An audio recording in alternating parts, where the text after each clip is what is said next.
The Bukusu people, viewed from a sociological point of view, embraced a functionalist perspective to maintain their social order. Select members had both ascribed and achieved statuses which contributed to the well-being of the whole community.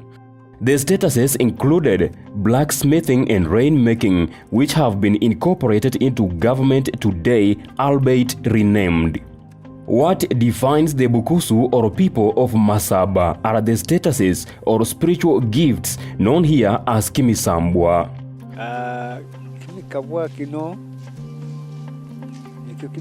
The statuses are the spiritual gifts that contribute to the well-being of the people.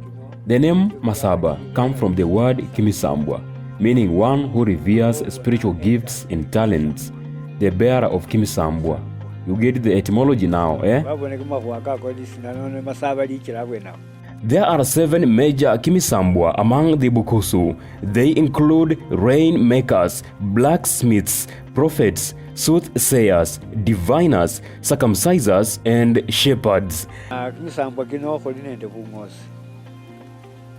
Ungosi alomuntu ovola kakakaicha ebweni sabola kayo kamujulianota kakeche ebweni bise ne bibir limenyanga lyomuntu lichakubanga buli likhayalibe. A prophet foresees a distant future, not tomorrow.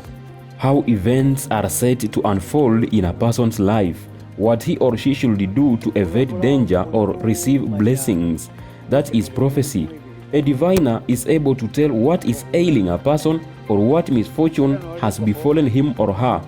If you keenly observe a chicken at night, it will point out to you any danger lurking outside. So do goats and dogs.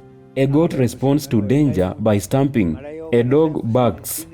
A diviner has similar characteristics. He tells what is ailing you, the weakness underlying your body. In hospitals today we have laboratories and X-ray technology where diseases are diagnosed. A diviner therefore diagnoses. Some people interchangeably use soothsayers and diviners. Those do not know what they are talking about. A diviner diagnoses, a soothsayer administers medication.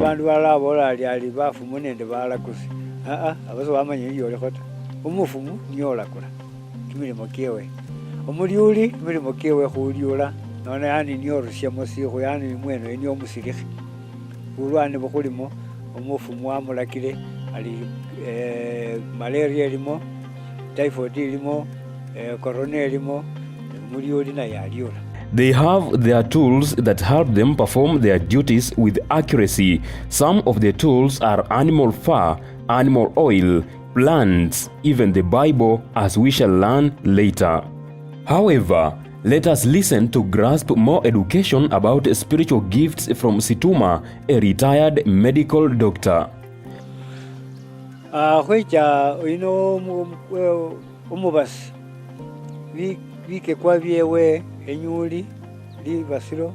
let us talk about a blacksmith. His tools are a special hammer known as a nyuli, a stone on which he forges his metal, as well as a hearth surrounded by pieces of sticks covered with a piece of skin.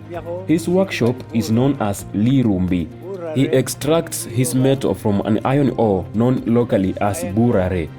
Blacksmiths produce spears, jembes, axes, circumcisers, knives.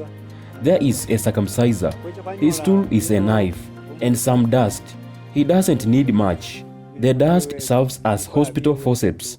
The foreskin won't stick on his fingers during operation. Again, it doesn't become slippery. You can experiment that with fatty meat. With the dust, you hold it comfortably. You see, those people were intelligent when they discovered the use of dust. This dust was prepared in a special way. They would dry it completely to kill any germs present.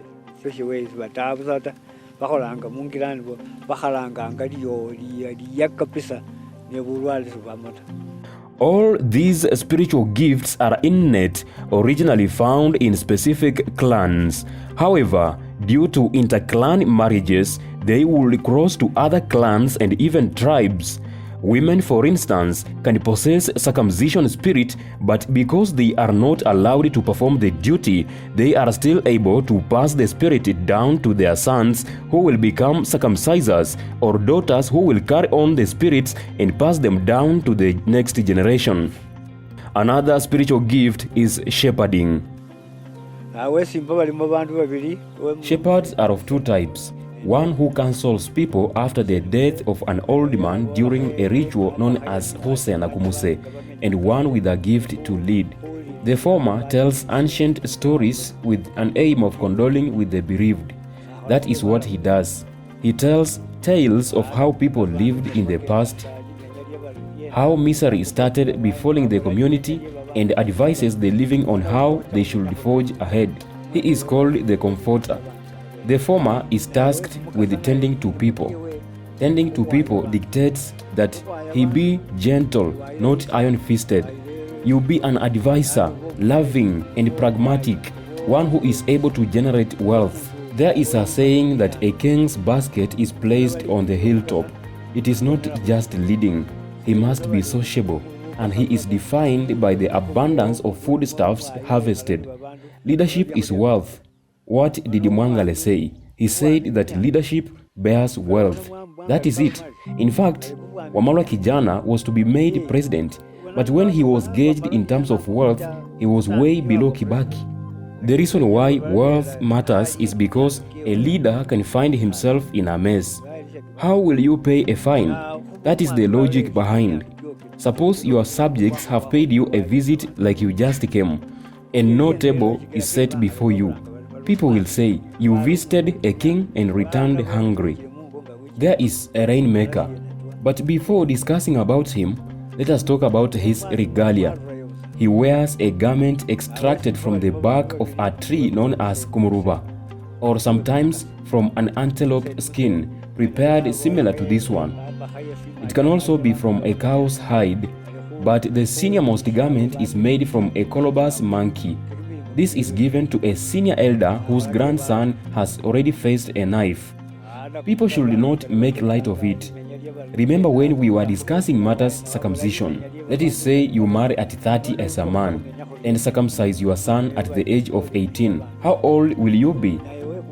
This means by the time your son gets circumcised, you will be a senior elder. Like Wamalwa said, life begins at 40. Some gifts are innate. One can inherit from as far as from a paternal or maternal grandmother, or from the parents' side. Some people are ignoring this nowadays. A clan can also acquire a spiritual gift from a child born by a mother out of wedlock. Another gift can as well be brought in by a child acquired as a result of plunder. In ancient times, warriors did not kill women and children but took them as captives. Warriors would decide to make the women their wives and adopt the captured children. A child adapts to the clan customs and becomes assimilated. Such children are so obedient and swift. Later, the child will be made a leader. Such leaders are here with us. Go around and you will find them leading as though they were adopted.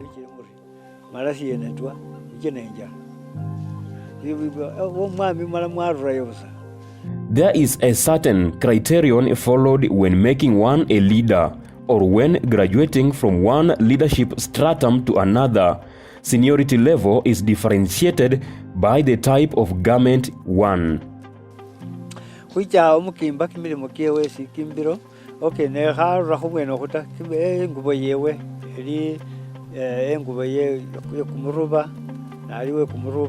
There is a rainmaker. But before discussing about him, let us talk about his regalia.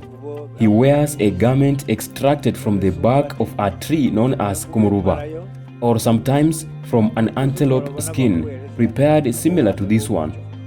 It can also be from a cow's hide, but the seniormost garment is made from a colobus monkey. This is given to a senior elder whose grandson has already faced a knife. People should not make light of it. Remember when we were discussing matters circumcision. Let us say you marry at 30 as a man and circumcise your son at the age of 18. How old will you be? This means by the time your son gets circumcised, you will be a senior elder. Like Wamalwa said, life begins at 40. Some gifts are innate. One can inherit from as far as from a paternal or maternal grandmother, or from the parents' side. Some people are ignoring this nowadays. A clan can also acquire a spiritual gift from a child born by a mother out of wedlock. Another gift can as well be brought in by a child acquired as a result of plunder. In ancient times, warriors did not kill women and children but took them as captives. Warriors would decide to make the women their wives and adopt the captured children. A child adapts to the clan customs and becomes assimilated. Such children are so obedient and swift. Later, the child will be made a leader. Such leaders are here with us. Go around and you will find them leading as though they were adopted.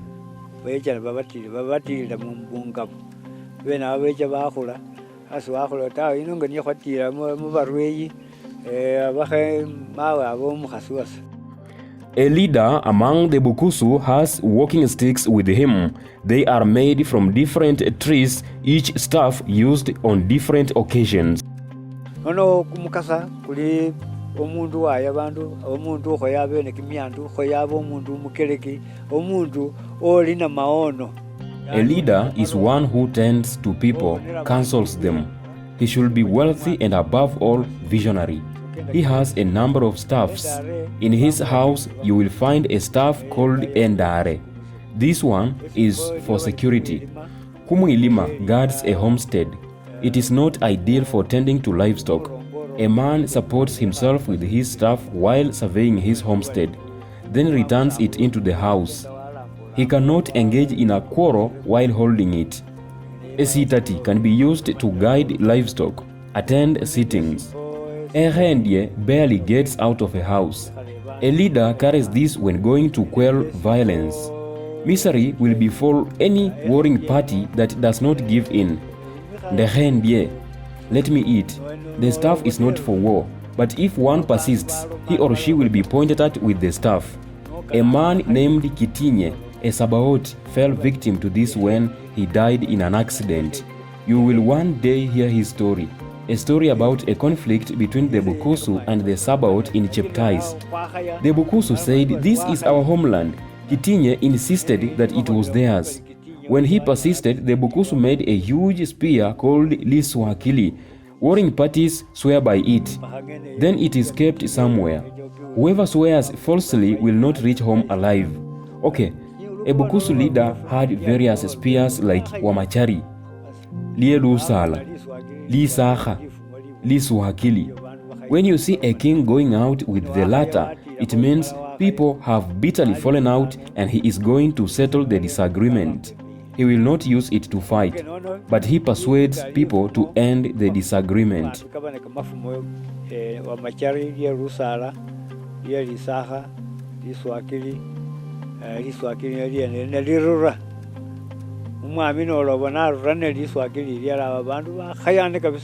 It is important to note that the Bukusu are known for their reverence for spiritual gifts. Every man who exhibited the gift was held in high regard and he was identified by his unique regalia. The same way, a king always dressed to the occasion and he had a way of summoning his subjects to a meeting. Those are king's staffs. He also bears a bull's tail, a bull he slaughtered by himself. He too wears a colobus monkey skin, but only when he is going to restore order. Like today where leaders are trading barbs every now and then, a king will sound a drum to summon them. A king of a drum, that is where the name Bungoma originated from. A king lived there, and when he sounded a drum, people would rush to him. A certain clan refers to itself as Bangoma, though originally that was a kingdom known by its drum. When a king's drum sounds, everyone hearkens to the sound because it sounds with a reason. He could be alerting you to danger around the corner, or he wants you to partake in a ritual.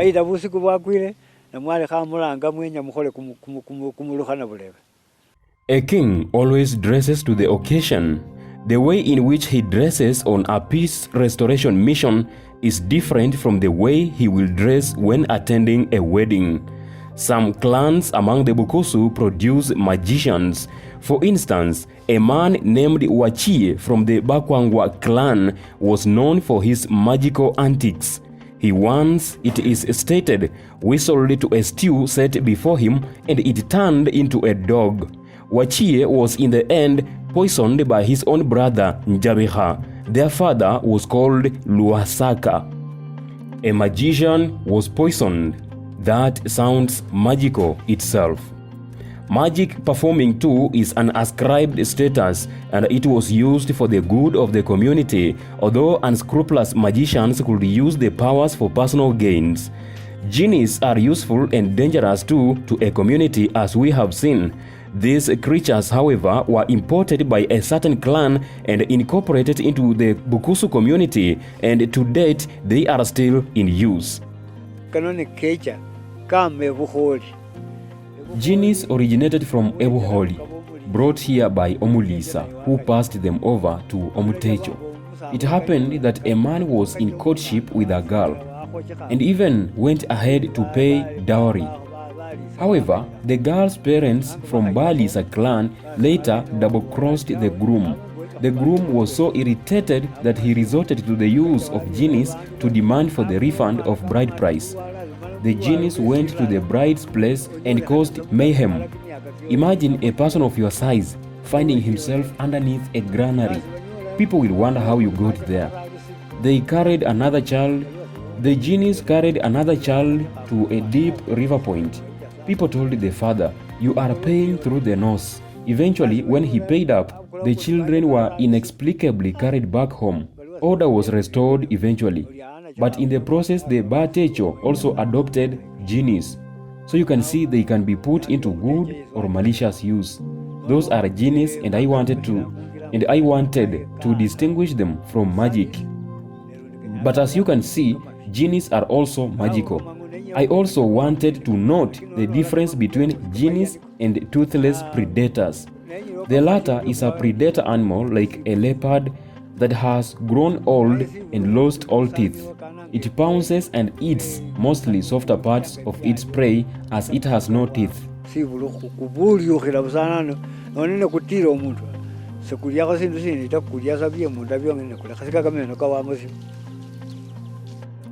The Bukusu are known to produce people who are pushed by spirits to run at night and bang on people's doors. Those people are called night runners, or locally Vavini. They are a nuisance, yes, but there is a reason as to why these people run at night. I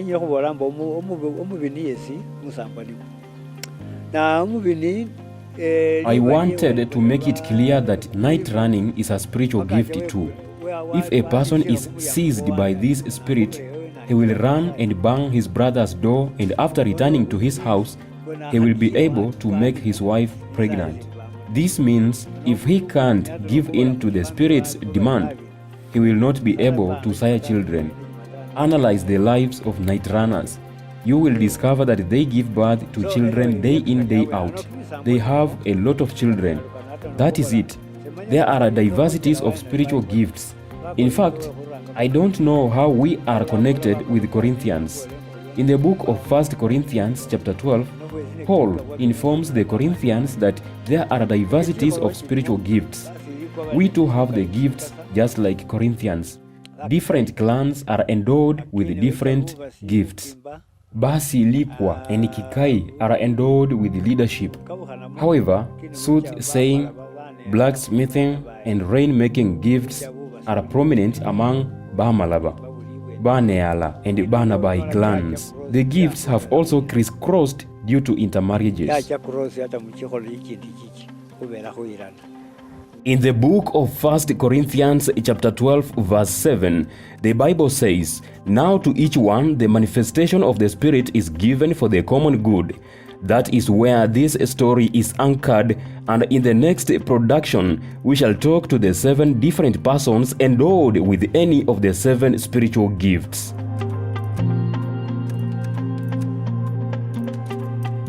Thanks for watching Culture Hub TV. More episodes coming up. Don't forget to subscribe, like, and share the video with your friends.